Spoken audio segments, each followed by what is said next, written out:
Napakalayo ng makina niya, napakalaki ng gastos ng papadeliver niya sa atin, dinala. Maraming salamat sa tiwala mo, boss. Magandang umaga, wala tayong pasok ngayon. Pero may nagpapadala sa atin ng makina. Saan ba galing yung makina niya? Santiago nga. Santiago City. Santiago City, Isabela. Ano pala?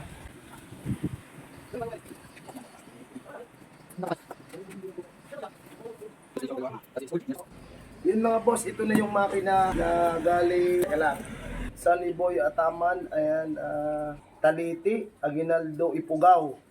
Ayan ang address. Tapos pinadala dito sa atin sa Batangas. Ayan sa Tanawan. Kay Idol Sunny Boy, ito taga Santiago ata yun. Basta Santiago sa Isabela.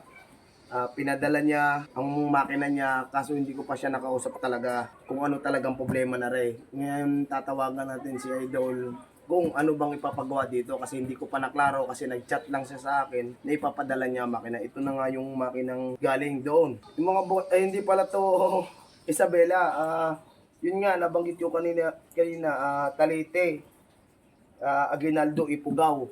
Hindi ko alam kung saan lugar yon, basta siguro parte doon. Ito, matagal itong nagchat-chat, tapos sinabi niya na mag-aantay na lang daw siya ng oras at saka yung siyempre budget. Kasi napakamahal siguro ang pagpa-deliver nito kasi ang gagawin nito, pagkagawa ko, kanya ulit ang charge papunta dito at saka pabalik. Pero papasalamat tayo no, kahit hindi pa siya nagpapagawa ngayon pa lang.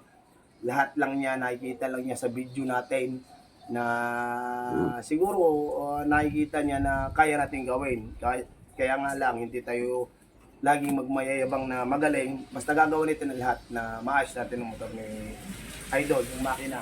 Saka, check pa natin to kung anong naging problema. Tatawagan ko pa siya.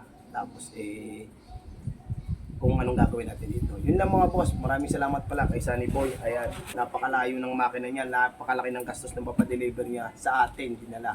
Maraming salamat sa tiwala mo, boss. Hayaan mo, gagawin namin ang lahat na maayos.